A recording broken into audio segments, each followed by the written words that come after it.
Well,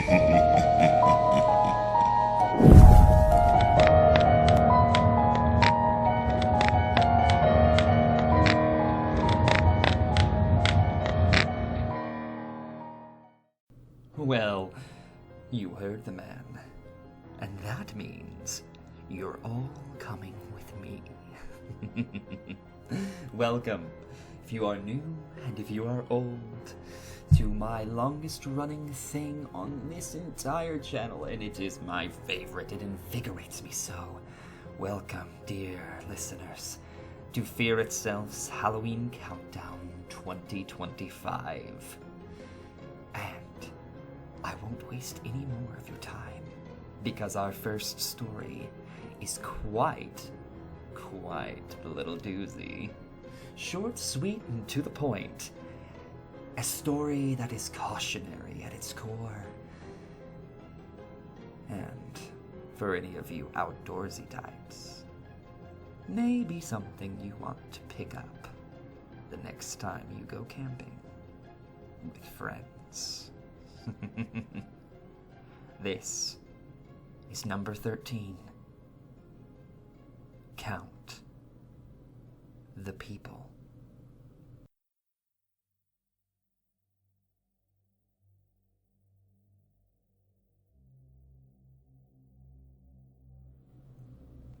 In 1979, my dad was 16 years old. He grew up in southern Arkansas near Spavinaw Creek, deep in the country. He knew that land better than he knew, well, anything.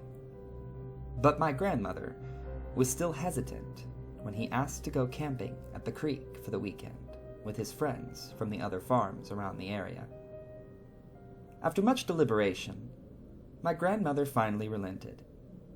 That weekend, he and his friends packed up and headed to the creek. The group was made up of 9 teenage boys, aged 13 to 17. When they got there, they spent the day fishing and playing games. It started to get dark, so they started a fire. The sun went down, and it got so dark that my dad could no longer see the faces of those around him. He looked around the fire and began trying to identify his friends. He could hardly see, but he figured out who most of them were.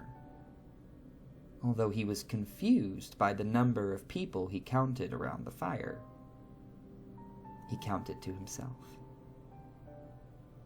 1, 2, 3, 4, 5, 6, 7, 8, 9, 10. He counted again and again, trying to determine whether he had accidentally counted somebody twice.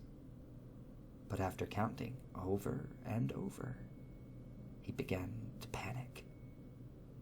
Who was this extra person sitting with us around the fire? He thought.